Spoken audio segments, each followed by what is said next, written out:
We are live. Hey, how are you doing? Lee Hayward here with the Total Fitness Bodybuilding video chat for Friday, October 11th. I want to welcome you to our video chat today. And hopefully this is coming through loud and clear on your end and that you can hear me and see me okay. As you're popping onto our live stream, please just let me know in the comment section there, whether you're watching on YouTube or you're watching over on Facebook. As you're popping onto the live stream, just let me know. I want to make sure that my audio is coming through loud and clear on your end and that you can hear me and see me. All right, good stuff. And this is something that I do every Friday afternoon, or most Fridays anyway, more often than not. We go live at 5 on the Total Fitness Bodybuilding YouTube channel and also on the Total Fitness Bodybuilding Facebook page, answering questions and topics of discussion related to health and wellness, fitness and nutrition, any specific challenges you may be dealing with when it comes to your workouts, building muscle, losing fat, anything of those topics. Feel free to post your questions and your topics of discussion into our chat window, and I'll do the best that I can to help you out over the course of our video chats. We've got Joel joining in. Good stuff. Says I can hear you from the rock. Good stuff. Thanks, Joel. Appreciate it. We've got Robert joining in. Robert's a regular to our video chats as well. Welcome, Robert. And as you're popping on, please let me know. We have Lee joining in as well. Awesome. Coming through loud and clear. Thank you, my friend. Appreciate it. Good stuff. So as you're popping on, let me know, chime in there. AJ's joining in as well. Welcome. Glad to have you joining. We have a bunch of regulars joining in. We've got Bill joining in. Hey, how's it going? Welcome.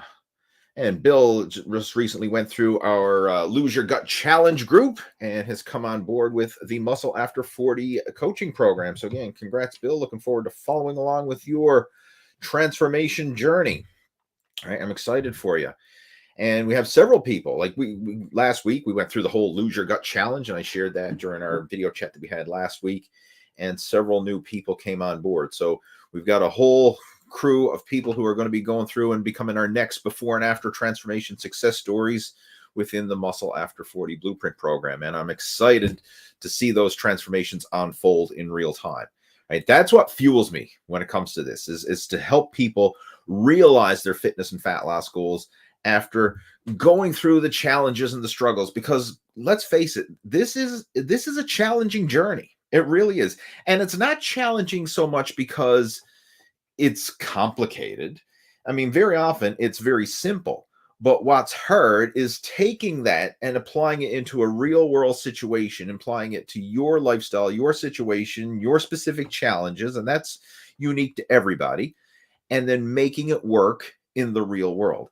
And then not only that, but then how do you be good enough and good enough consistently so that you can stick to this and let those results compound over time, right? That's the challenging part. Like, I mean, a lot of people say, well, I know what to do, right? It's like, eat right and exercise. Like, hey, no shit, Sherlock, right? I know what to do. I just got to eat right and exercise.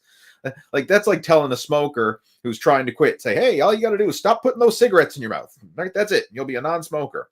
Well, right, if you ever known anybody who struggled to quit smoking, or maybe you yourself are struggling to quit smoking, it's not just as simple as, hey, just stop smoking and you'll be a non-smoker. I mean, technically it is, but there's a lot more behind the scenes and under the hood, and all these habits and routines and all these mental blocks and crutches that we've developed over the years. I mean, it's not easy to simply just turn something on or off. Right? We need to have a system in place to make that part of your lifestyle, part of your day-to-day routine, and kind of like reprogram this thing up here, reprogram that internal wiring so that you start doing the right things automatically without conscious effort and willpower. It's just kind of like being the new version of you. And that's where it can get challenging, right? It's not just simply, oh, eat right and exercise. I mean, if that was the case, then everybody'd be ripped and jacked and we'd all have shredded six-pack abs and hanging out on the beach and flexing like Johnny Bravo, but that ain't the case, right? Some people are, but not many. All right, who else we got joining in today? Let's see. We have Billy's joining in. Welcome, Billy.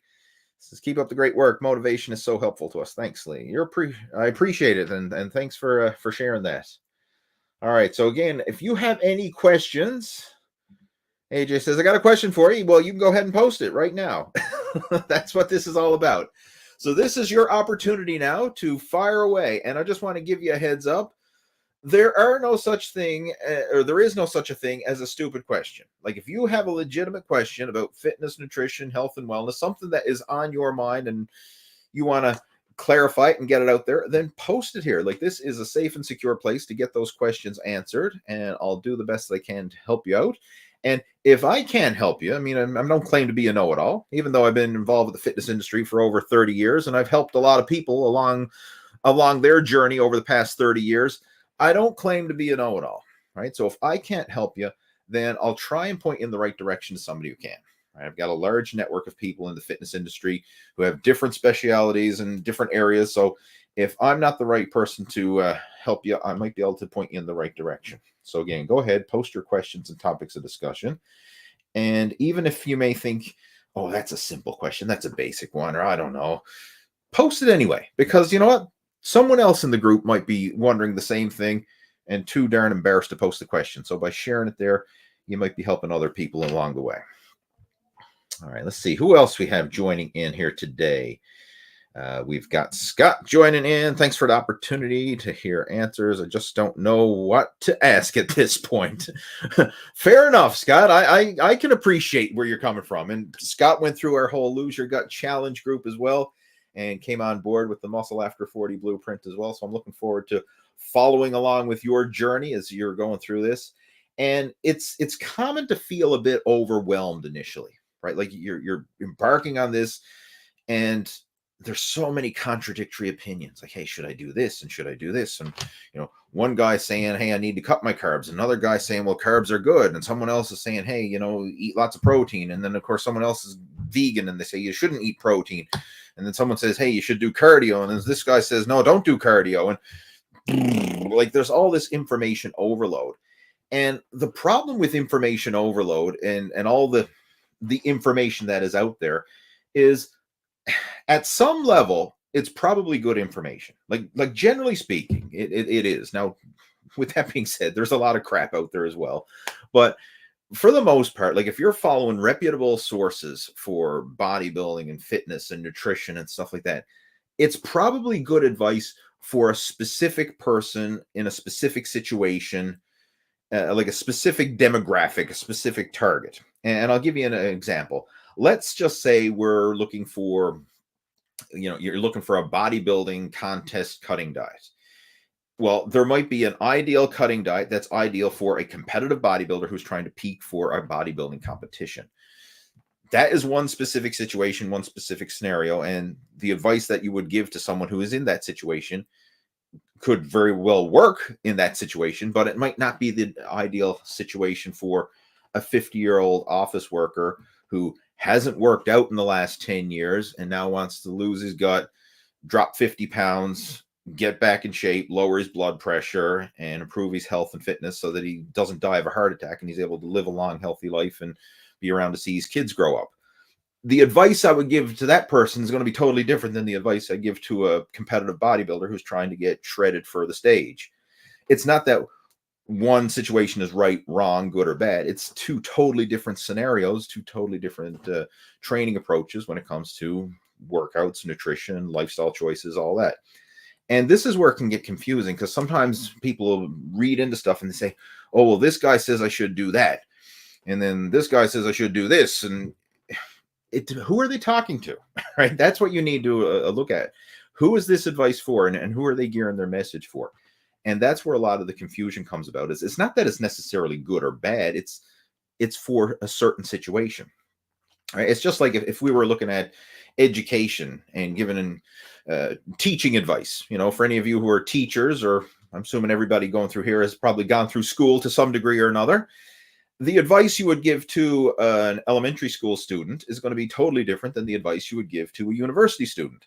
It's not that one is good, bad, right, or wrong. It's just two totally different scenarios, right? If you tried to swap it around and giving a elementary school student university course curriculum and vice versa, you give a university student elementary school course curriculum, there's going to be a big disconnect and it's not going to jive very well. The same thing when it comes to fitness and nutrition advice, right? the approach that works for an overweight office worker who wants to lose 50 pounds and get back in shape is not going to help a competitive bodybuilder get shredded for the stage. And if the 50-year-old office worker tried to follow a competitive bodybuilder's approach to getting shredded for the stage, it would probably lead to burnout and injury, and they wouldn't be able to sustain it.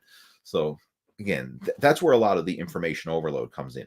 And that's where having an experienced coach in your corner who can guide you through this and tailor things to you and your specific needs and kind of like drown out the noise. That's the whole idea of having, personalized coaching. And that's what we focus on within the whole Muscle After 40 Blueprint program, is targeting men over 40, working professionals, family men, people who want to maximize their quality of life and do so without burning themselves out in the process. Being able to lose the gut, get in shape, and do so while enjoying their life. So I appreciate you for sharing how it can be a bit overwhelming, Scott, but we're going to go through this. We're going to work through it together. All right, who else we have here? We have Kareem's joining in. Says, hey, Lee. Hey, all. Lee, you got tips for energetic lifts in the morning for someone who's used to doing night workouts? Yeah, all right. That's a great question, and we can certainly address that. Kareem's actually another one of our coaching students in on the VIP group. And this is something that we were chatting on our private Facebook page there back and forth about, he's normally a night owl, but recently thinks that it'd be better to switch to getting the workouts done earlier in the day so that you can get it done, get it off the to-do list, and have it out of the way so that you're not distracted later in the day. Because one of the problems with working out later in the day, especially for people who have busy careers, families, a lot of other responsibilities on your plate, is as the day goes on, the responsibilities and the to-do list starts to build. So first thing in the morning, if you can get that workout done, crossed off the list, you're starting your day off with a win, which is great, but it's also done. It's in the bank. It's out of the way. And then regardless of how busy you get later in the day, at least the workout is done, right? You can't get distracted from it. Whereas if you say, I'm going to work out later in the day, you might have the best of intentions to work out later in the day, but then your boss says, hey, you got to work late. We got a project that's due. So then you end up working a couple hours later at work. And then you come home and,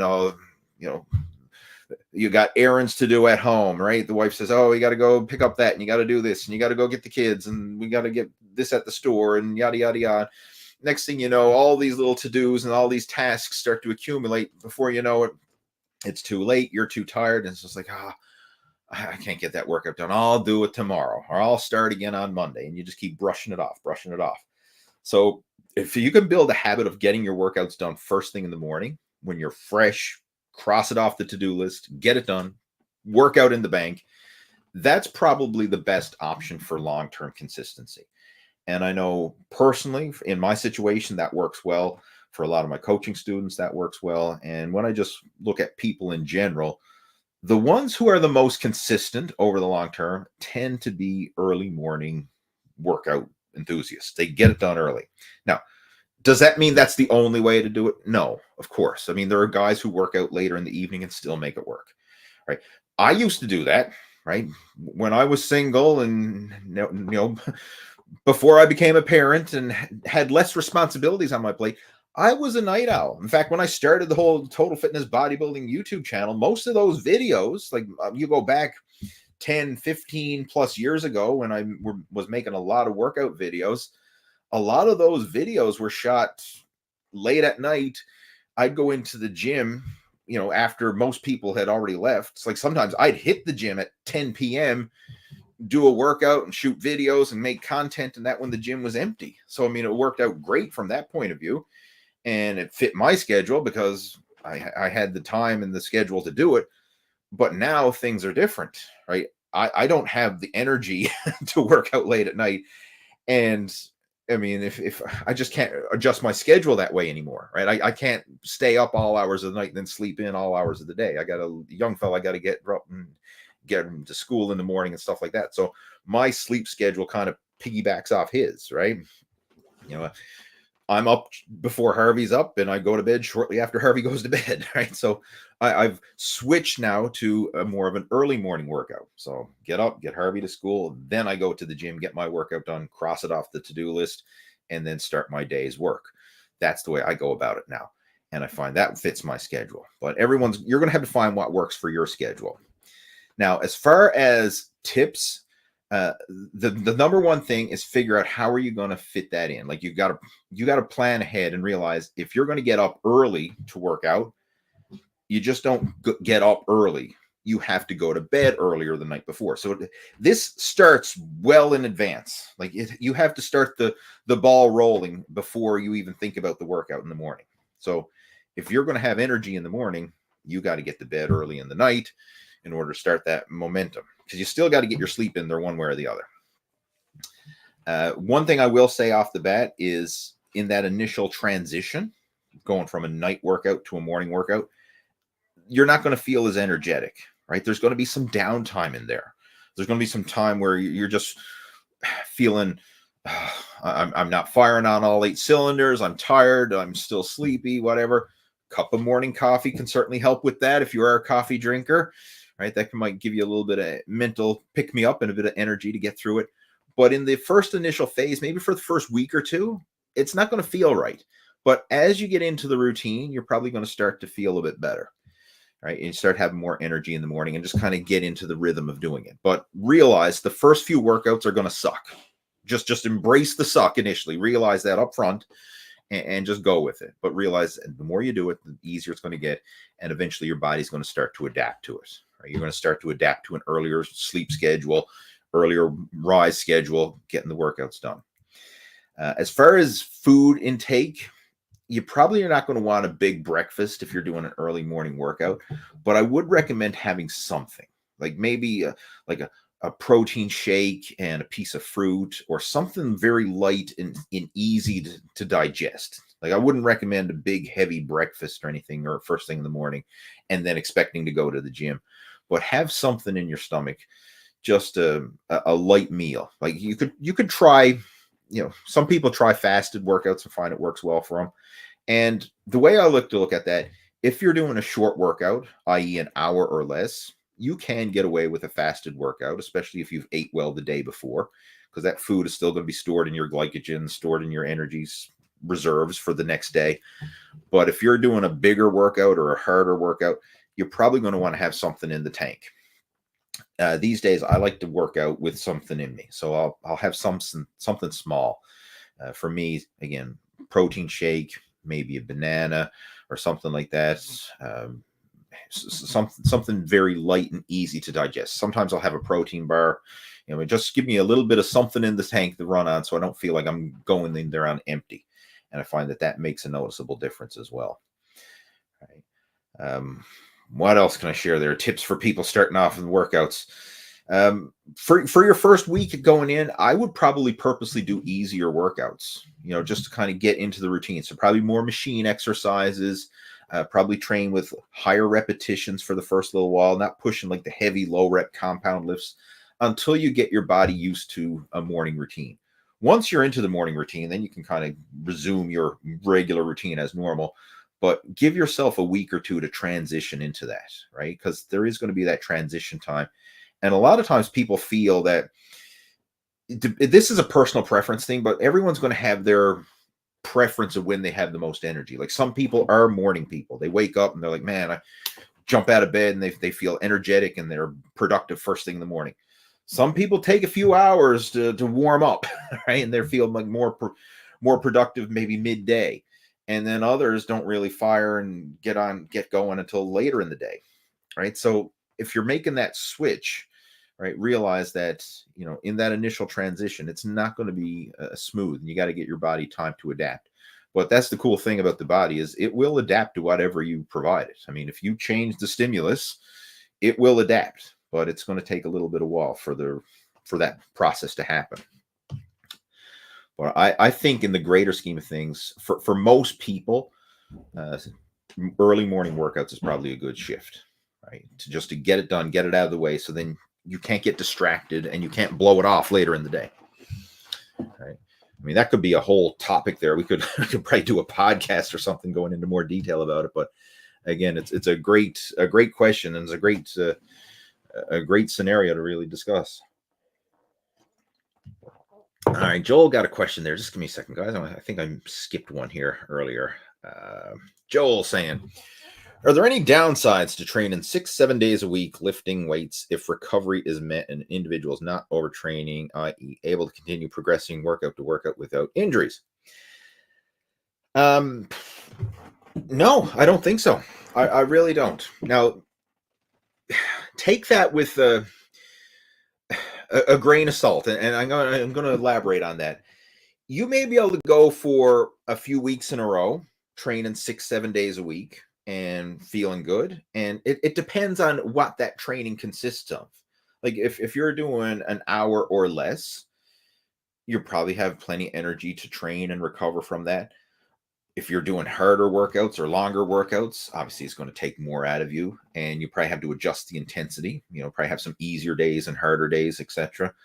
But there's nothing wrong with doing daily exercise. I think the thing that you want to adjust is the intensity, right? So like you can't go in there and push yourself with heavy compound exercises and training to failure and really pushing, pedal to the metal day in, day out, week in, week out, month in, month out, year in, year out. Like you will eventually hit the, pushing the limits of your recovery and stress your body to the point where it cannot fully recover from it. But if you're managing your training intensity, and this is something that in the world of sports and athletics is becoming much more, especially like in the world of endurance sports, which is something that I've been studying a lot in recent years, like learning the differences between the world of strength sports and endurance sports, how they're different and how they're actually complementary to one another. And one of the things that you see a lot of is varying the intensity of the workout. So like every workout is not going in there and a ball busting workout. Like there's kind of like a theme in bodybuilding, especially, where a lot of people think like you got to go in there and you got to train to failure every single time. And if you're not training to failure, then you're wasting your time. Like the whole high intensity mantras, and there's a time and a place for failure, like training to failure, training hard. And there's also a time in there where you want to do lower intensity workouts where you're training below your max effort, stopping short of failure, and doing easier workouts. And that's totally fine. And we see this a lot, like in the endurance world. Like it's quite common to have low intensity days, have high intensity days, long duration days, short duration days. Like they mix it up. There's a lot of variety over the course of the week. Now, they may be training every day or most days, but it's not going in there and pushing it pedal to the metal with 100% max effort every single day. They're probably only doing 2 days a week of true max effort, and the other ones are probably done at sub-maximal effort. And this is what allows you to stay consistent. So you can train more consistently if you adjust the volume and the intensity accordingly. And that's going to, again, vary depending on the individual, what it is you're training for, etc. Like, as I mentioned before, if we're looking at a competitive athlete versus an overweight office worker compared to, a beginner, to someone who's trying to lose weight, someone who's trying to bulk up, like it's different scenarios, different situations. But you can train frequently and still recover and still make progress, right? In my situation, I personally try to exercise every single day. Like that's kind of like a habit that I want to ingrain. Now, I'll be honest, it's not every day. There are some days that I do miss because either I'm just extra busy or I'm feeling under the weather or whatever. Some days I miss, but more often than not, I'm exercising. In fact, last year I tracked my exercise days. I think in 2023, I logged 311 days of exercise. So out of 365 days, 311 of them, I had scheduled exercise done. So that's pretty darn consistent. That's basically 6 days a week right there. I'm probably on par with that this year, maybe a little lower actually this year because I had some extra challenges that I was dealing with and extra time constraints and stuff. But it's still, I think I'm certainly on par for hitting my 300 days of exercise over the course of the year. And that's what I consider good. Like if what are you doing 300 days out of the year, right? If you're hitting the gym and you're exercising 300 days of the year, you're on track. That's that's certainly tipping the scale in favor of progress. But the intensity of those workouts vary, and the type of those workouts. Like some days they're endurance workouts, some days it's strength training workouts, and the intensity is going to vary accordingly as well. But I try to keep the consistency in there, and I think that's the biggest habit we want to build is the consistency. Right? Consistency trumps intensity, and if you look at people who are making progress, regardless of what it is, whether it is endurance training, strength training, bodybuilding, athletic training, who makes the best progress? The people who are the most consistent, right? Who are the ones who are always struggling and bitching and complaining because, oh, I'm not losing weight, I'm not getting stronger, I'm not doing this, I'm not doing that, my performance sucks. It's the people who are not consistent. Like very rare is will you see someone who's spot on consistent and not making progress, right? Unless, of course, they're getting injured or something along those lines. That's another can of worms there. But bottom line, I have no problem with people focusing on the consistency. I know it's a long-winded answer to a question, but hopefully you get some value from it. Right? I would much rather get let me know in the comments. Like, would you rather me explain these questions and give you some context behind them, or would you rather me just say yes or no and then move on to the next question? Right? These yes or no type answers, I feel it doesn't do justice, right? And you don't really get any value from it. But let me know if I'm being too much of a chatterbox here. What else we got there? Another question from Joel says, what are your top nutrient-dense vegetables? Broccoli, green beans, kale, etc. I don't really have a top list. I like a variety and mix it up. Like whatever type of vegetables you like. I mean, I will change it up. I mean, for me, one of my go-tos that I have virtually every single day is large garden salads. And they have a mixture of different vegetables in there. So it could be broccoli and kale and spinach and carrots and I don't know, whatever else is in the big. Like I buy these big bulk bags of garden salads at Costco. They have them there. It's the best bang for your buck. I go in there and I buy up those. And I have at least one of those big bags of salad every single day. So that covers a bulk of my vegetable intake. But I'll also have other sources of vegetables as well. Like last night we had green beans was a side with our dinner. Sometimes it'll be broccoli as the side with the dinner. Other times it could be Brussels sprouts or like mixing up. Like I'll make omelets in the morning with eggs and egg whites and spinach.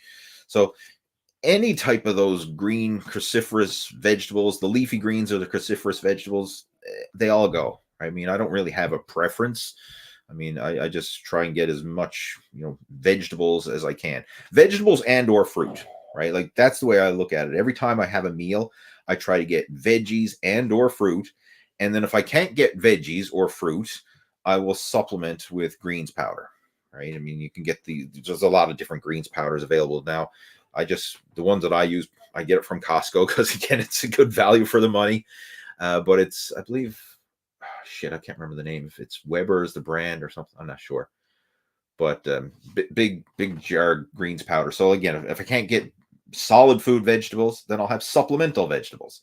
Same with protein. Like if I can't get solid food protein, then I'll have protein powder and I'll supplement it. So every meal I'm striving to get protein and veggies, whether it's in solid food form or supplemental form, but I'm getting it in there either way.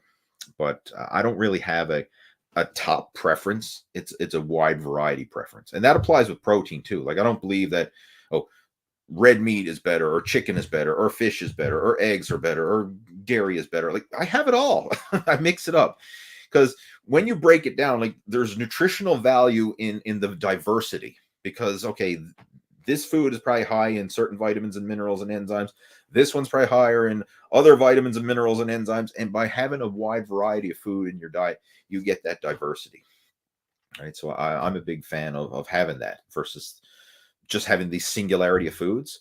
Like that's something that I've never been a fan of is these boiled or boring, bland diets. Like I see people going on like, hey, I eat like one food, like I eat chicken and broccoli. Like I did that as a competitive bodybuilder. I literally go months on end, chicken and broccoli. But now it's a wide variety of food. So it's not always chicken. It could be chicken. It could be turkey. It could be fish. It could be eggs. It could be beef. It could be game meat, whatever. Like, change up the protein. Same with the vegetables. It's not just broccoli. It could be broccoli. It could be salads. It could be steamed or stir-fried veggies. Mix it up. The more variety, the better. Also keeps things fun and interesting too, and you can get creative with different recipes and whatnot. Let's see. Neil is joining in, regular to our video chats. Good day, Lee. What would be your best advice in changing workout programs? I've been doing the same program for a year, but now no longer see strength gains and muscle gains, but fatigue lately. Any advice? All right. First off, if you're feeling fatigue, that's probably a sign you need to do some sort of deload, because you're probably pushing the limits of overtraining. And I would go through a phase where, one, I would change up the exercises, right? Just for variety's sake. I mean, it's nice to change up the exercises from time to time to provide unique muscle stimulation and different movement patterns. But I would also scale back on the volume and the intensity for a week or two, kind of go through a deload phase first, and then you can start building up with a new workout routine. And just to kind of give you some ideas of how you can change it, there's all kinds of ways. Like if you have a certain split or a certain schedule that you really enjoy, you can still stick to that, but just do different exercise variations within that routine. So I'll give you an example. Like if you normally do a barbell bench press, that's your standard compound chest exercise, maybe try a dumbbell bench press. If squats are your normal compound leg exercise, maybe try a hack squat or a front squat, or different leg machines that you have available at your gym. Same with all your, like, just look at, and how can I work that same muscle with a different exercise or a different movement pattern? And one of the things, like when it comes to workouts in general, unless you're like a competitive power lifter or you have to do a specific exercise, like in the case of powerlifting, okay, you got to squat, bench, and deadlift.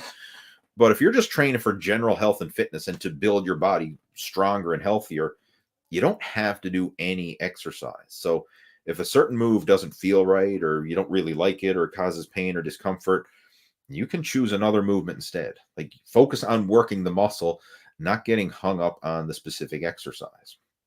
And I see this a lot. Like, some people say, well, I don't like to squat. Well, okay, you don't like to squat, but it doesn't mean you have to stop training legs, because there's a lot of other leg exercises you can do in the gym besides squats. Right? We have oodles of different machines available these days, so there's really no excuse. Same thing when it comes to any other exercise. Like, sometimes people say, well, I can't bench press because it bothers my shoulder. Well, you go into any commercial gym these days and there's oodles of different fly and chest press machine variations that don't include the barbell bench press. So chances are you can change up your workouts with different movements and different exercise variations that will provide you with the muscle stimulation you're looking for without causing pain or discomfort.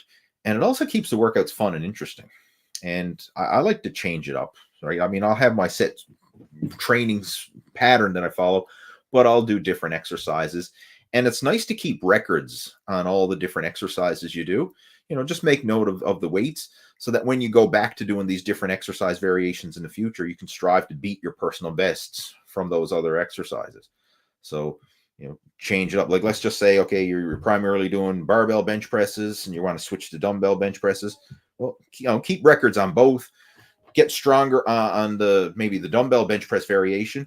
And then after you build up with that for several weeks, or maybe even a couple months or so, maybe you want to go back to the barbell bench press and then see how that's progressed. And very often, as you get stronger in one exercise, it's going to carry over and improve in your strength in the other.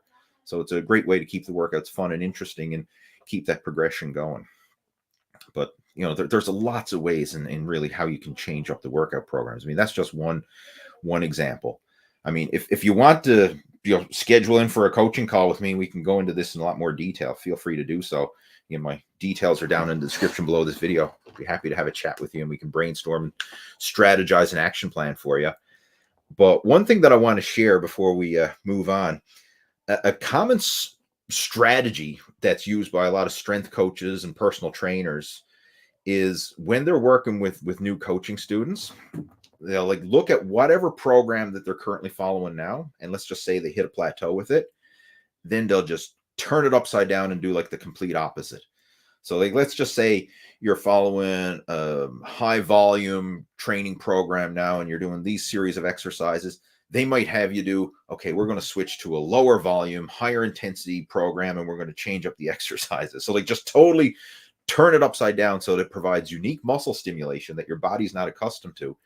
And in doing that, you're going to have to go through the whole adapt, grow process, and you'll really reap some good benefits and see some solid strength gains just in the transition. Vice versa. Like, let's say you're doing right now a low volume, high intensity program, then they might say, okay, we're going to switch it up and have you do a high volume, more of a pumping, more time under tension style of program. By just doing something that your body's not accustomed to, it really helps to spur on that unique muscle stimulation and triggers a lot of the adaptation processes in the body so that you start to see some faster gains. So that's a simple little strategy. All right. You want to, how is the best way to change your program? Do the opposite of what you're doing now. All right. And very often that will produce, some fast results. All right. What else we got there? We have D. Cameron joining in. Says, Lee, my nephew wants to start going to the gym with me. He's 13. His mother is worried if lifting will stunt his growth. Is there any truth to this? No, there's not. That's a myth, and it's not going to have any impact. I personally started working out when I was 12, and I'm just as tall as all the men in my family, right? So that has no impact on my height growth. And if you look at other guys, a lot of them, like prime example, you look at the history of guys like Lou Ferrigno and Arnold Schwarzenegger and these guys, they started working out when they were very young. I mean, there's pictures of Arnold as just a child, working out. And what's Arnold? Like 6'4" or something. I don't know what he is, but he's tall. Lou Ferrigno's tall, like six. I think Lou's 6'5" and Arnold is a little shorter, but both well over 6 feet tall. Like, it has no impact. Your height is determined by your genetics, right? It's not going to be impacted by what exercises or activities you do. And the thing is, like, a lot of people are scared of working out. Like, oh, don't have kids work out because it's too dangerous. Yet they'll put them in gymnastics, they'll put them in karate, they'll put them in hockey, they'll put them in football, they'll put them in like all kinds of other sports where the risk of injury is way higher than going to the gym. And like, oh, that's okay. Like, hey, let them do that. Who cares? But don't have them ever lift weights, right? I mean, it's the gym, especially if it's done with proper instruction from an adult who actually knows what the hell they're doing and can supervise them and guide them, is very safe. Like, the risk of injury is ridiculously low with supervised and structured weight training. But you think, like, you put kids in football or karate or any sport, especially if it's a contact sport, like, what's the risk of injury there? It's quite high because you're not in control of what happens. Like, if I'm on the football field, I can't control who tackles me, right? If I'm in karate lessons, I can't control who hits me or, what happens. Like, but if I'm in the gym, I'm in total control over what I do, right? You can choose the weights you lift. You can decide to stop if something doesn't feel right. You can choose exercises. It's very safe. And prime example, I mean, my son, he just turned 8, but I mean, I had him going to the gym when he was 6. Now, granted, he's not doing hardcore workouts, but he's going through the motions, and we're kind of like laying the foundation. So like, he's been doing push-ups and squats and dumbbell curls and some different like lat pull downs and different machine exercises that he's able to do, because let's be honest, a lot of the machines in the gym are too big for small people. But there's certain machines that he has been able to do. And I had him literally started off in our home gym, and I even sometimes take him to the commercial gym with me. And I mean, he started off at 6 years old. So he hasn't had an issue yet, and he's loving it. Like, he's starting to get, enjoying the process of working out. But as far as the height growth thing, that is a myth. Like, that's, nobody's going to get hurt if they are stunted growth, I should say, if they're doing it under proper supervision. But yeah, kudos to him. I mean, this is the prime time, because right now, like, he's 13, he's just entering puberty. Like, the hormones are starting to kick in. Like, everything. This is the prime time now. Like, if you have him work out from like throughout his teenage years, from 13 right out and all through his teenage years, he will make incredible progress because the body is primed for growth. Like everybody gets bigger and stronger through their teenage years, regardless if they work out or not. But if you combine that with proper working out, proper nutrition, even if it's not perfect, even if it's just half-ass working out and half-ass nutrition, but it's better than most people, he's going to make amazing gains. And when I look back at it, my own progress when I was a teenager, the progress I made was crazy. Like I remember when I started, I was probably about 130 pounds when I started. And by the time, like after about 6 years, my first 6 years, I put on about 60 pounds of muscle, through that puberty teenage year phase. And I remember like going to high school and when I started going to college and everyone was saying, oh, Lee's taking all kinds of gear. He's taking steroids and blah, blah, blah. I wasn't taking anything. I mean, heck, I was a freaking broke college student living at home with mom and dad. Like I couldn't take something if I wanted to. But I made those gains because the body is primed for growth. And when you combine that with proper training and proper nutrition, I mean, it just responds. And I mean, I made the best gains of my life. I mean, looking back at it now, I wish I could, if I could do half as good as that, that would be incredible. But, that's an opportunity that few people really take advantage of. And I'm glad that I did, right? I took advantage of it throughout my teenage years. So you have that opportunity now to share this with your nephew. And I mean, this could shape the direction of his future, right? I mean, you're laying the foundation for positive health and fitness right now. So yeah, go for it. I mean, go for it. But at the same time, like, don't try and pressure it or make it too big of a deal. Because sometimes you can push people in the wrong direction if you try and overstate it, right? Like encourage them, help them, guide them, but keep it low key at the same time, if that makes sense. Because you don't want to overpressure somebody, because when you put too much pressure on it, sometimes it actually has the opposite effect and repels people from doing what you want them to do. All right, what else we got there? We have Corbin's joining in. Welcome, Corbin. This is great analogy. Thank you, my friend. Glad you're enjoying the video chats. Ivan is joining in. Welcome. Says he just turned 62, satisfied with the transformation. After COVID, I lost what I worked so hard. Just can't get back into working out. What do you suggest in getting back to working out? Start now. I actually have a blog post that I want you to refer to. It basically shares how I got back into working out, how I overcame the mental block. Because as I stated at the start, like, it's so easy. Like, everybody knows what they should do. Hey, you should eat right. Hey, you should exercise. Hey, you should join the gym. You should do this. But how do you actually do that? Right? Like, how do you actually make that fit into a real life situation with all the challenges, the mental blocks, everything else you got going on?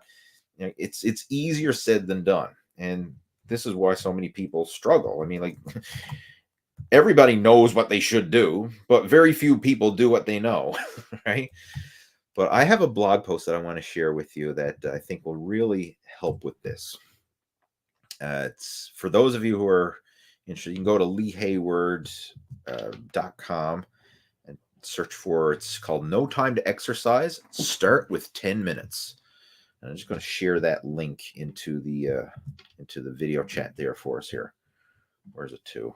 I'll just call it blog post for starting again. I'll call it that. All right. You'll know what I'm talking about. You'll go check it out. All right. But the problem is, a lot of times after people have worked out and made progress, they have this expectation in their mind, and you're constantly comparing yourself to your previous best. And now, okay, you're deconditioned. You're not at your previous best anymore. And it's almost daunting, the thought of getting back to that. And you kind of have to, like, let that go and just start where you're at now and just start small. Like that is the key, starting small. And that's sometimes hard to do, like giving yourself permission to start small. And that whole blog post, I literally recommend start off with 10-minute workouts. 10 minutes. I know it sounds so small and insignificant, and it is, and it's done that way on purpose, because first off, 10 minutes, everybody can do 10 minutes. I don't care how busy you are or how much responsibilities you have. Everybody's got 10 minutes somewhere throughout the day, whether it's 10 minutes on your lunch break, 10 minutes first thing in the morning, 10 minutes before you go to bed, 10 minutes after dinner. Like everyone can find 10 minutes throughout their day to do something. And the idea is just to give yourself permission to start taking action, like small steps, and then let that build. And what you'll find is the hardest part is just getting started, giving yourself that permission to take that small action step. But once you do, you'll actually start to feel good about it. And like, okay, I did 10 minutes. It wasn't so bad. And then you keep doing it. You start to build that habit. And the next thing you know, like that can start to build and snowball. But you have to start small. You have to start small and get that momentum going. And I mean, if I told you, hey, I want you to start off with going to the gym for an hour a day, 6 days a week, yada, yada, yada. And here's your meal plan. Here's your calories. Here's your macros. Here, you're like, oh, information overload, too much too soon. Frig it. I'm not doing anything. But I say, I don't care about your diet right now. I don't care about your protein, your calories, your carbs, your fat, your macros. Let's start with 10 minutes of exercise. That's it. Nothing else.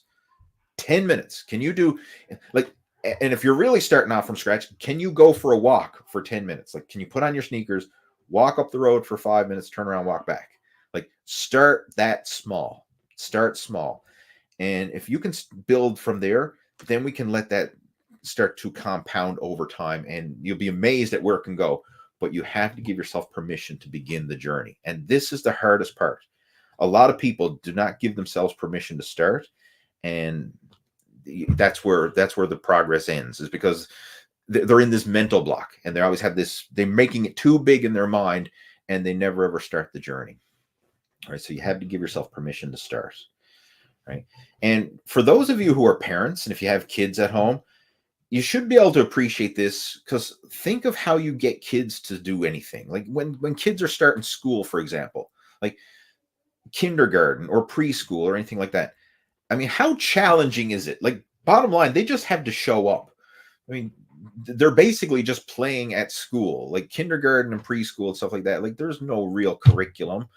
They just show up with other kids in a school environment and do whatever the hell they want, within reason. You know what I mean? Like, hey, we're going to have story time where I'll sit around circles and I'm going to read you a story. Or we're going to have play time where everybody goes over and plays with the blocks. Or now we're going to have recess time where we're going to go out on the playground outdoors and play.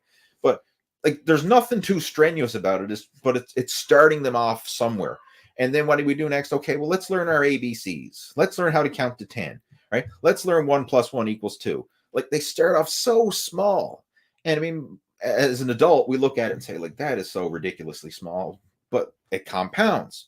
And then each year they start to do more, and they do more, and they do more. And before you know it, you got kids in college and university and stuff, and they're doing stuff that's, mind-blowingly complicated, whether it's computer programming or, chemistry and whatever else, and engineering and all the other stuff that people are doing. But it starts off so ridiculously small, right? Same thing with your fitness, right? Give yourself permission to start small and let it build, right? And once you start building that momentum, just let it compound, right? Like, we got to get that snowball rolling down the hill, right? If you don't start building the snowball, it ain't going to roll down the hill, and it ain't going to get to the point of no return where you have that massive momentum behind you. And that's where you need to get to, right? You need to get it over that tipping point where you have this momentum, and it's just becomes who you are and what you do. But it's in that initial phase of getting that momentum started where so many people struggle, and ultimately so many people fail. So again, that blog post that I shared, check that out, read it, embrace it, and start acting on it. All right, what else we got there, guys? Let's see. Johnny G, how rare is a natural 405 bench press? I don't have the statistics, but I can tell you right now, it's pretty darn rare. It's rare for anybody to bench press 405. Now, I know you go on YouTube, you go on Instagram or whatever, and you'll start typing in 405 bench presses, and you'll think like, oh my God, everybody's bench pressing 405. I'm such a wimp. But you go into a real gym and look around. How many people in your typical fitness gym are, heck, bench pressing 225, let alone 405? like it's not as common as YouTube and social media make it out to be, right?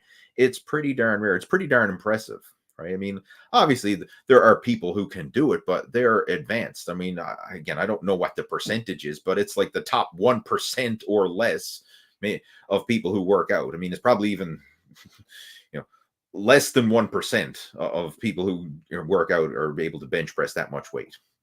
I know back in my competitive powerlifting days, back in the early 2000s, the most that I bench pressed, my personal best ever, was 445. And that was, I mean, I was stoked with that. But I mean, that took me years upon years of training to get to it. And I didn't sustain it. Like, I've had injuries since then, and I've never been able to come close to that since. But it's pretty darn rare. Right? Even if you go to like powerlifting competitions, I mean, it's even rare then. Like, you go to a lot of local powerlifting competitions. I mean, sure, there'll be guys who can do it, but they're the big strong guys, right? They're the top of their category for sure. People who are benching 4+. What else we got there? Kareem's got a bunch of biceps. Good stuff. Not just biceps, robot biceps. Look at those. Or heavy metal biceps. AJ saying, I don't know if my question came through. Maybe it didn't. If I did skip it, I apologize. But anyway, I will read. How do you get a bigger body and more muscular, 205, 210, but keep a lean, slim face? Is there a particular diet to follow or foods to eat and ones to avoid? All right, interesting. I don't think anybody's really asked me about that. I know as you lose weight, like if you go on a fat loss diet and start cutting, if you will, a lot of times people will thin out in the face, and it's unfortunate that it happens that way sometimes, because we want to lose fat from the belly and the stubborn areas and wherever, but a lot of times people end up losing it. Like, they'll get lean in their face, they'll get lean in their arms, they get lean in the legs, like the extremities. That's where you tend to get lean first. And then at the stubborn area, like around the torso, especially around the midsection, that's kind of like the magnet where a lot of people cling to their stored body fat. Now, I know in the case of women, it tends to be like in the hips and thighs. That's where they store a lot of their body fat. For men, it's right around the midsection, aka the spare tire, the gut, right? That's where they tend to store a lot of body fat. But the question there again, how do you get bigger but keep a slim face? What I would focus on is, look at ultimately, like, what is it you're trying to achieve? Is there something special about being over 200 pounds that you're really going for? Or is it you just want to be more muscular, more athletic? Like, is the weight that important? And for a lot of people, it's not. Like, people put these numbers out there. Oh, I want to weigh whatever. They'll throw out a number. I want to weigh 200 pounds. I want to weigh 175 pounds. I want to weigh 250 pounds. But they'll just throw out these numbers. But is it really the weight that you're chasing? Or is it the body composition, the look, how you feel at that weight? Is it more about that than it is the actual number on the scale? Because I think that has a bigger impact. And I would just focusing on being consistent with the workouts, training in a progressive overload fashion, and eating enough to fuel those workouts without overeating to the point where you're piling on extra weight for just the sake of extra weight. And it's such a fine line. Like, to make lean gains, you don't need to be in a big calorie surplus. Like, back in the day, a lot of people used to go bulking and cutting, and then when they bulk, they probably have like 500 or 1,000 calories or more surplus, trying to force themselves to gain weight. Whereas that works initially. Don't get me wrong. If you go from like being in a calorie deficit or calorie maintenance, and then you all of a sudden you're 1,000 calorie surplus, yeah, for a week or two, you're going to feel like, holy crap, I'm feeling swole, I'm feeling jacked, I got so much energy, right? You'll feel so much stronger, but it's going to quickly start to spill over. And then you're going to start to gain more body fat than muscle. And that's what happens. Because once you top up your glycogen stores and you have enough energy to fuel your workouts, the rest is just getting spilled over and getting stored as excess body fat. So when you're in a mass building phase, you only need to fuel your body enough to fuel those workouts, and then maybe a very slight surplus to build new muscle tissue. And it doesn't have to be much. In fact, I very often recommend, if someone's trying to make lean gains, strive for maintenance calories. Like literally strive for a true maintenance calories, because what often happens is a lot of times people underestimate how many calories they eat. So by striving for maintenance, you'll probably actually be technically putting yourself into a slight surplus, and that's enough. Like you don't need to try and force feed yourself. And a good goal to shoot for when it comes to gaining weight or gaining muscle is look at your strength gains in the gym, and look at your measurements, your body composition. Like focus on building muscle and not just gaining weight. And very often you can actually achieve a body recomposition without a big weight change. I've seen this with a lot of my coaching students. Like they literally achieve a true body recomposition, meaning like they gain muscle and lose fat at equal amounts. So the weight kind of stays similar or stays the same in some cases, but the body composition changes. Like that's ideally what you want to have, versus just chasing bigger numbers on the scale. Because if you're gaining weight, a lot of times, it's hard to gain like a pound of body weight and have that be a pound of solid muscle, right? It's hard for that to happen. Very often as you're gaining weight, especially if you're in a high calorie bulking type of situation, you're gaining a combination of some muscle, some fat, water retention, bloat. Like it's not all lean gains. So if you can kind of keep it more conservative, you'll make those leaner gains. And I think that's the big thing, is try not to force your body to gain, but just eat enough so that you're not in a deficit, and then let your body grow, and let it grow slowly, right? I mean, it is a slow process, right? Like this whole idea of trying to gain like a pound a week or something like that, that's way too much. Like I ideally, I would say if someone's looking to make true lean gains and you're past that novice, beginner, newbie gain phase, gaining a pound a month is very realistic. If once you start gaining more than that, it's starting to spill over to body fat, right? You're probably not gaining lean mass at that stage, right? And I'm speaking from experience, because I went through the whole bulking and cutting phases when I was younger, and thinking that I was going to get big and strong and all that, but I got big and fat. So, right? That's what I would suggest there is just focus on keeping your calories at maintenance level or slight surplus. And when I say slight surplus, I mean like very small surplus. It's almost like you're still following a fat loss diet, but you're not in a calorie deficit. Like you're eating the same type of foods, the same type of structure, the same type of consistency, but you're just eating higher portions so that you're no longer in the deficit. And that is like the best lean gain approach. Right? Because a lot of people, when they go from bulking or cutting or whatever, it's like, okay, I have my calories and my macros and everything's strict and laid out when I'm fat loss phase. But when it comes to mass building phase, it's like, oh, anything goes, right? Desserts and sweets and pizza and burgers and takeout and Uber Eats and DoorDash and whatever else, right? Like it's just anything goes because I'm bulking. It's okay, bro. I'm bulking. Like, no, right? Yeah, you're bulking all right, but you're bulking your belly, not you're bulking your biceps. All right, what else we got there, guys? I'm going to move on because we're going to get ready to clue it up shortly. We're almost at the hour mark. I like to keep these to an hour. Context in the answer was exactly what I was looking for. Great response. Thank you. And what I meant was not Lee's top vegetables per se. It was poorly worded, but I meant the most nutrient dense. Okay, good stuff. Appreciate it. But the answer still applies. I don't believe there is a top nutrient dense vegetable. This is follow up to Joel's question earlier. I believe the diversity is the best way to ensure that you're covering all bases. Because if you get into this narrow-minded, like I'm only going to eat these vegetables because they're superfoods or whatever, then yeah, okay, they might be super high in a specific nutrient, but they're probably not covering all bases. But when you have a diversity of food for protein, for vegetables, for carbs, everything, for healthy fats, then you're really covering all your nutritional bases. We have Sean joining in. It says, long time since I had a chance to time in. I figure out why I'm so freaking tired at the end of the week. I bought a fit tracker and started to realize that I walk anywhere from 65 to 95 kilometers a week. I Googled what's the normal, and I was kind of blown away.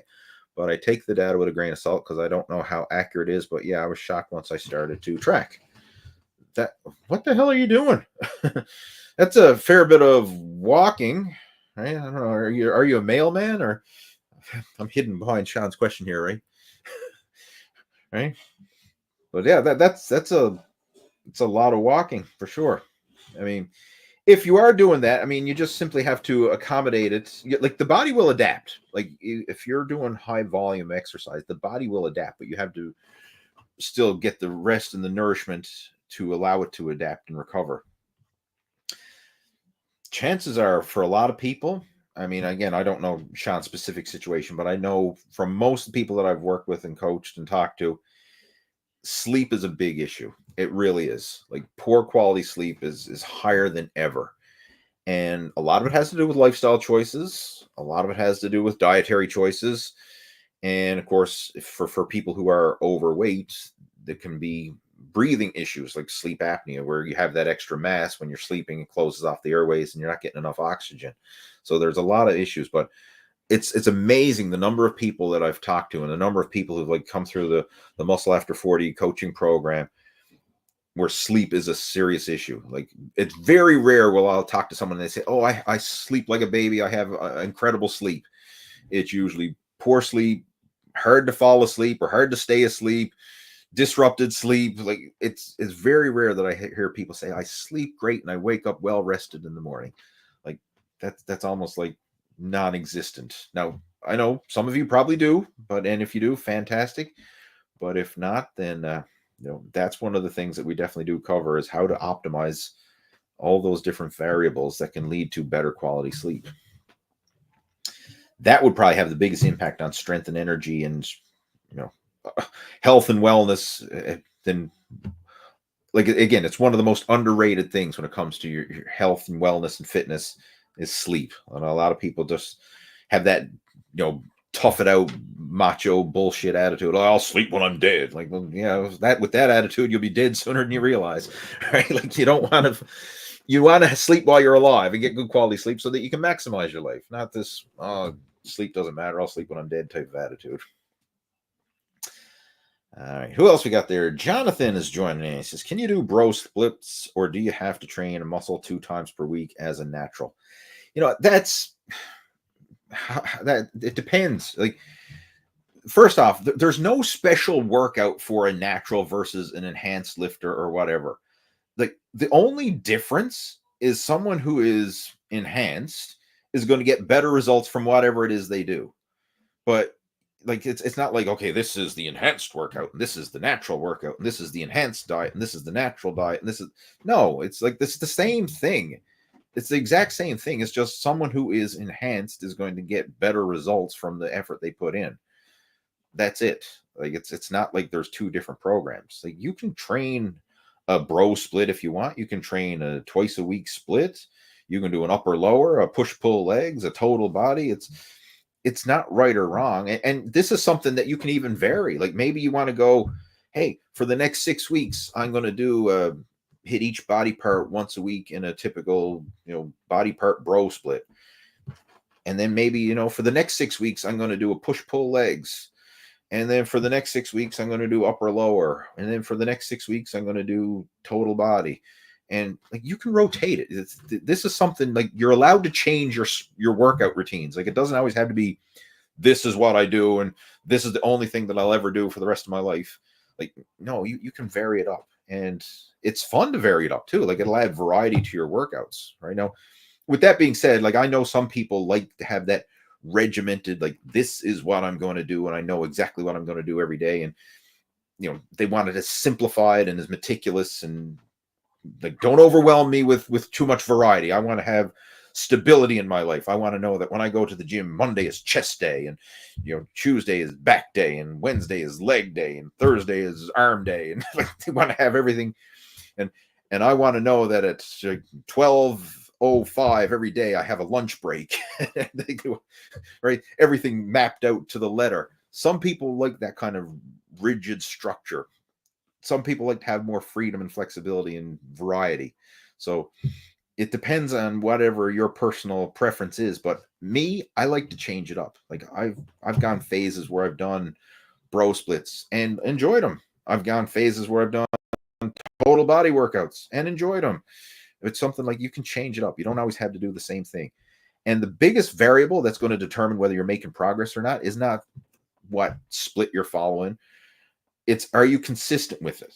Like whatever you do consistently and whatever you can stick to consistently is where you're going to shine. That's where you're going to make the best progress. Because, you know, I bet if we surveyed, like we went here or we surveyed guys in, like, go to your local gym or whatever and just see like who's making the best progress. There's guys in there making progress with total body workouts. There's guys making progress with bro splits. And there's guys making progress with hitting every muscle group twice a week. You'll find people make progress with any type of workout as long as they're consistent with it. Right? That is the number one variable that has to be universal across the board, because you'll never find someone who's not consistent who's making great gains. Right? It ain't going to happen unless they're a genetic freak. And even then, I don't think you're going to see them make great gains for long. Right? The one variable, consistency, right? What can you do consistently? And not just for a few weeks or a few months, but like, what can you do, consistently over the course of years? Like this year, next year, 3 years from now, 5 years from now, 10 years from now, like, can you still be in the game long-term and consistently in the game? That's when you really see the life-changing transformation. And you see people like, holy crap, like, dude, you're jacked, you're in shape. What are you doing? It's the person who's consistent for years, not the person who's on and off again. I mean, like, I know so many people who like, oh, I'm on and off again with the workouts, and they never really make any progress because, okay, you work out for a month or two, and then you take a month or two off, and then you work out for a month or two, and you take a month or two off.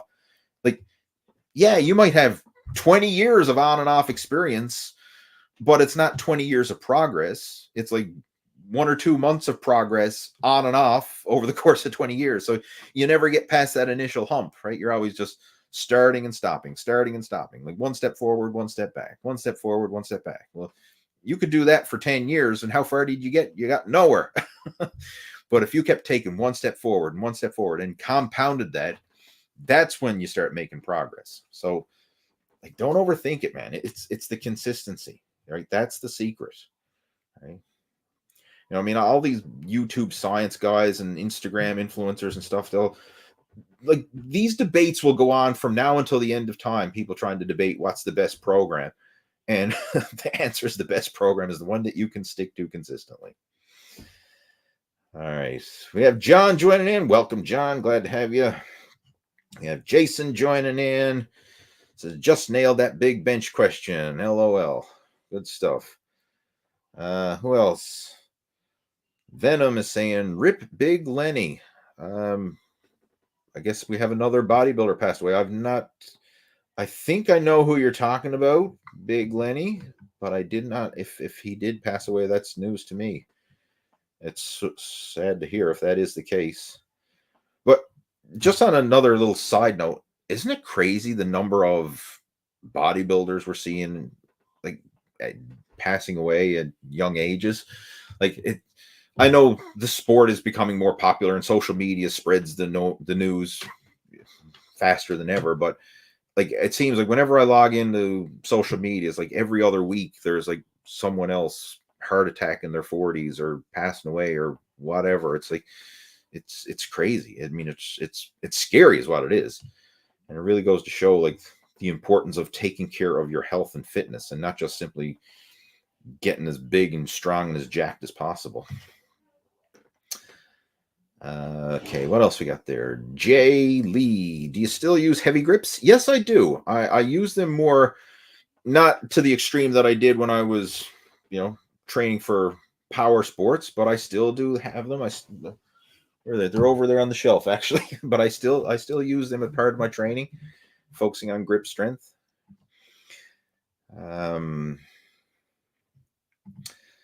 Mom. I don't think it's my mom. My mom doesn't watch my videos, but it's somebody's mom. How can you tell if you need to bump up the carbs? That depends. It depends on what it is you're training for, how your body is responding. Right? It's a very loaded question, right? That's almost like saying, hey, how long is a piece of string? Right? I mean, it depends. I don't know. There's a lot of variables there, right? But if you've been on a prolonged low carb diet or a low calorie diet, and you find that your strength and energy is suffering, then that could be a cue right there. But there's really a lot to unpack with that one. So, Mom, if you need some help with this, feel free to reach out and we could chat more about it offline and see if we can map out a nutrition plan that's right for you. But there's a lot more that I wouldn't be able to address there in a simple one-liner like that. All right. Jay's asking, did I ever close the Heavy Grips 500? No, I didn't. And quite honestly, I don't know if anybody has. I mean, sure, maybe some people have, but I closed the 4, but I don't know of anybody personally who's closed the 5. And those were limited edition grippers back in the day. They're not made anymore, or at least not to my knowledge. They're who knows? There could be some knockoff Amazon or Chinese ones floating around, but the legit Heavy Grip 400 and 500 were limited edition grippers. And I did close the 4, but not to my knowledge, I don't know of anybody who's closed the 5. All right, one more question, then we're going to clue it up. This one is from Scott. He says, is it okay to push heavy weights in low rep ranges? Not necessarily a 1 rep PR, but when you're older, my friend says his doctor told him to stop bench pressing heavy due to possible heart strain. It depends on the individual. Now, again, I don't know your friend or his fitness level or his heart health or anything like that. But as you get older, from a practical point of view, I'm not a huge fan of 1 rep max lifts, right? When you're pushing that lower rep range, that heavy a weight, the risk of injury and the risk of potential reward is not in your favor, right? It's not. And even when you're looking at strength athletes who are building strength, a lot of times they're building the strength with sub-maximal weights for more repetitions, right? It's not necessarily this heavy 1 rep max. I don't know if you can hear it, guys, in the background, but my son downstairs is playing the drums. So if you hear like a thumping going on here in the background, that's what it is, right? Harvey's got the drums downstairs. But what I would recommend personally, and for a lot of my coaching students, if you're going to do heavy working sets, like heavy deadlifts, heavy squats, heavy bench presses, do a heavy set of 5 and 5 reps that you can complete on your own with good form without the help of a spotter. If you can't complete at least 5 reps on your own with good form, the weight is too heavy. So that's my threshold. Like, I will not go less than 5 reps at this stage of the game, just from a practical point of view, because I want to minimize the risk of injury. I also want to maximize time under tension and actually stimulate some hypertrophy from that, and not just placing stress on the joints, tendons, and ligaments. So that's my general rule of thumb from a health and wellness point of view. Yeah, it's okay to push yourself, but I wouldn't go any lower than 5 reps with good form. And when I say 5 reps with good form, that probably means, by most guys' standards, you probably could get 6, 7, or maybe even 8 reps with shitty form. Like, I'm talking 5 reps where you're in control of the weight, where you're total confidence with it. You could rack it and on-rack it on your own, total confidence with that weight. That's where you want to be from a safety point of view and a longevity point of view, especially for guys who are, you're getting into your 50s, 60s, and beyond. The risk of injury is higher. And the problem is, if you get injured, it takes longer and it's harder to bounce back from those injuries. I mean, it's hard enough for younger people, but as you get older, the body is less forgiving. So you need to respect the body more, and you want to coax it along, but you don't want to force it, right? So that's why we need to be careful with that. But it's still important to train heavy and train in a progressive overload fashion so that you're maintaining and building strength into your later years. Because this is one of the biggest causes of like deterioration in quality of life as people get into their senior years. It's lack of strength, like lack of stamina and lack of strength. So it's important to focus on improving your cardiovascular health and you're strengthening your VO2 max. but also increasing your physical strength, like your muscular strength, your bone density, tendon and ligament strength. Because when you see people who, as they get older and their quality of life diminishes, what is it? It's usually because they get weak and frail. So anything we can do to prevent that weak and frailty, i.e. strength training, it's going to certainly help, right? So I'm not against heavy lifting, but it needs to be done with respect and have some safety margins there, some guardrails, if you will, around it. So my guardrails are no less than 5 reps and making sure that you can handle the weight and lift it within your means with good form. Right? As long as you're within those safety margins, you're pretty much, your risk to reward is in your favor, right? The risk of injury is very low and the risk of potential reward is quite high. So that's where we want to focus on. All right, guys, I'm going to get ready to clue this up. I know there's probably still some more questions coming through, but we have to clue it up. And thanks again for tuning in. I always enjoy our Friday video chats. A great way to connect and, have a good Q&A. So if you have any other questions or anything you want to follow up on based on what we discussed, feel free to reach out to me. You can friend me up on Facebook and send me a message through there. If you haven't already done so, you can join us over on the Total Fitness Bodybuilding Facebook group, right? Just do a search for Lee Hayward's Total Fitness Bodybuilding. And if you would like to have a chat with me one-on-one, you can certainly do that as well. Again, my contact information is down in the show notes in the description below. Feel free to reach out to me, and I'd be more than happy to have an email discussion or maybe even book in for a coaching call. All right, guys, I'm going to get ready to clue it up. Have yourself a fantastic weekend, and I'll talk to you next Friday. Take care. Over and out.